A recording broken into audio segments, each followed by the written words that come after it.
Christine Maignan, vous êtes présidente de la Fédération Sésame Autisme. Philippe Mouillet, vous êtes sénateur. Vous avez rédigé un rapport sur la question que vous avez rendu mi-décembre. C'est une histoire qui nous a un peu atterrés. Et apparemment, ça fait très longtemps que vous essayez d'alerter les pouvoirs publics. On en parle dans un instant, mais je vous propose d'abord de voir ce portrait signé de Mathieu Rapez. Elle raconte l'histoire de cette famille obligée de déménager dans le Nord pour pouvoir scolariser son enfant autiste. On regarde et puis on débriefe ça ensemble, juste après. C'est qui? Simba. Simba. Oui.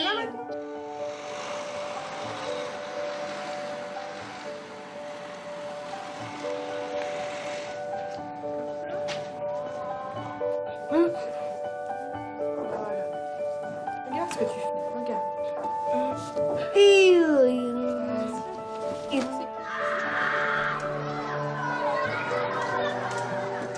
Sa maîtresse, elle a réussi à la faire écrire son prénom. Donc c'est un progrès.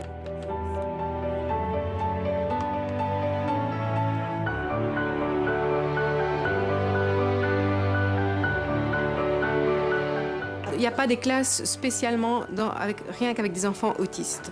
Justement, nous, on trouve ça très riche parce que comme ça, ils ont des contacts avec les autres enfants.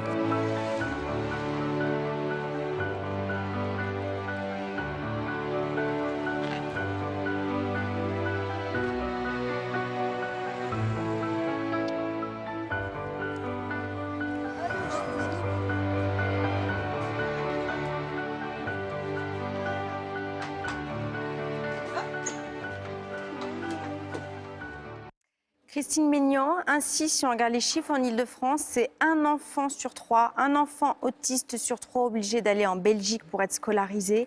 47% des adultes. Comment se fait-il que la France ne puisse pas s'occuper d'eux ? C'est notre interrogation également en tant qu'association de famille. Pourquoi nos enfants sont obligés d'être exilés de force ? Parce qu'il n'y a pas de réponse de proximité, parce qu'on ne met pas les moyens suffisants en France, alors qu'on pourrait, je pense, le faire. On est en capacité de le faire, mais ça ne se fait pas. Et nos enfants sont obligés de partir. Quel témoignage vous avez des familles dont vous êtes la présidente d'association ? Alors bon, il y a beaucoup de familles qui sont par obligation, je vous dis, d'aller en Belgique. Là, vous avez montré un reportage sur la scolarisation. Donc il y a beaucoup de frontaliers qui font effectivement de la scolarisation en Belgique, parce que là, la Belgique s'est organisée autour de la scolarisation adaptée pour les enfants autistes. Pour la situation des adultes, quand il n'y a pas de réponse, qu'il y a des familles qui sont dans des situations où elles doivent abandonner leur travail parce qu'elles n'ont pas d'autre choix si leur enfant retourne à la maison. Et donc il faut trouver une solution, des fois d'urgence. Et la seule solution qu'on leur donne, c'est la Belgique, même si ça fait des centaines de kilomètres et que c'est la séparation. Alors en dehors de cet éloignement, puisque ça, c'est aussi le problème de l'éloignement. On revoit son enfant une fois toutes les 3 semaines, au mieux. Donc, faut imaginer la situation des familles. C'est aussi, parfois, là, vous avez montré des bons établissements. Il y a des établissements qui sont sans doute un petit peu... On parle de maltraitance dans Oui. certains établissements belges, puisque les normes sont différentes de celles de la France. Est-ce que l'État contrôle ? Est-ce que ces enfants sont protégés même à distance par l'État français ? Alors, il y a une convention actuellement entre la Wallonie et la France pour demander justement ces contrôles. Pour l'instant, on va dire qu'il y en a eu depuis 2015, ça a commencé en 2015-2016, environ 14 sur plus de 200 établissements. Donc vous voyez un petit peu. C'est infime. Et sur ces premiers constats, il y a quand même la Wallonie qui reconnaît 7 établissements comme dangereux. Quel type de danger, quel type de maltraitance ? Eh ben, c'est souvent des défauts de soins. Là, j'ai des témoignages d'une maman qui m'a écrit récemment parce que son fils de 22 ans, en quelques mois déjà, a perdu 20 kilos, a eu des traitements alors qu'on ne lui a pas annoncé. Il a eu des traitements sans l'accord des familles. Il a eu des effets secondaires sur ces traitements, avec 2 hospitalisations importantes derrière. Et donc tous ces défauts de soins et ce défaut qu'il peut y avoir peut mener à des cas vraiment dramatiques pour ces adultes. Parce que faute de soins, malheureusement, leur état de santé se dégrade. Philippe Mouillet, vous vous êtes saisi du dossier avec votre consoeur Claire-Lise Campion, sénatrice. Elle aussi, vous avez rendu un rapport. D'abord, c'est madame qui vous a alerté. Comment avez-vous entendu parler de ça et qu'avez-vous découvert ? Alors, en réalité, le démarrage, c'est au cours des examens des textes et notamment des budgets concernant la sécurité sociale et par définition, de façon générale, la loi santé. Nous nous sommes rendus compte qu'il y avait finalement des crédits à la fois de l'assurance maladie pour les plus jeunes, pour les enfants, mais également des départements qui étaient envoyés en Belgique pour l'accueil de ressortissants handicapés.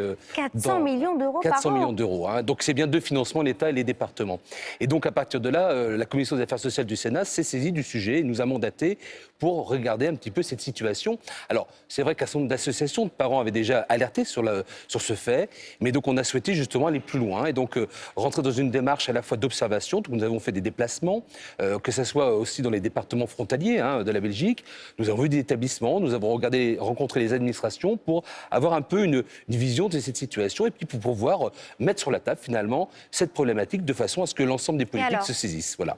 Alors, un rapport qui fait un peu de bruit, puisqu'on voit bien qu'aujourd'hui, les médias se mobilisent, et puis les associations, quelque part, ont quand même le sentiment d'avoir été entendues à travers ce rapport.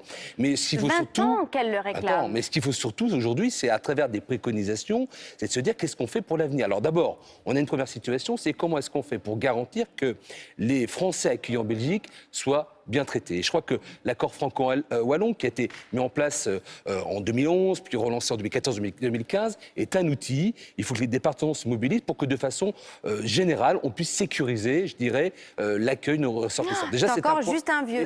Hein. D'accord. Mais l'outil est en place. C'est-à-dire que là, aujourd'hui, on peut réellement imaginer qu'avec une volonté politique, et le gouvernement s'est quand même saisi de ce sujet-là, on puisse accélérer cette capacité à contrôler. Ça, c'est le premier volet. Une fois qu'on a fait ça, c'est comment est-ce qu'on fait pour, d'abord, stopper le flux, arrêter de faire en sorte qu'il n'y ait pas de solution pour les situations les plus compliquées, parce qu'en Belgique, ce sont souvent les cas les plus complexes. Et puis, en parallèle, comment est-ce qu'on fait pour développer nos réponses sur le territoire national est-ce que c'est pour faire revenir, je ne sais pas, les familles, puisque sur des est-ce qu'on a les moyens de créer des établissements à la hauteur de ce qui existe en Belgique? Alors moi je pense raisonnablement que avec 400 millions d'euros par an. Alors, ça se fait pas comme ça. Oui. Il faut du temps, mais je pense qu'avec une vraie volonté politique, on a aujourd'hui capacité d'inverser le système et puis surtout d'adapter notre société, parce que c'est avant tout un débat de société tout cela. Merci à vous deux d'avoir été avec nous. Je sais que vous alertez notamment les candidats à la présidentielle sur cette question-là. Merci Christine Ménian d'avoir été avec nous, président de la Fédération Sésame Autisme, et puis Philippe Mouillet, sénateur bien évidemment. On retrouve cette chronique sur internet, franceinfo.fr, la maison de la radio et les titres. À tout de suite.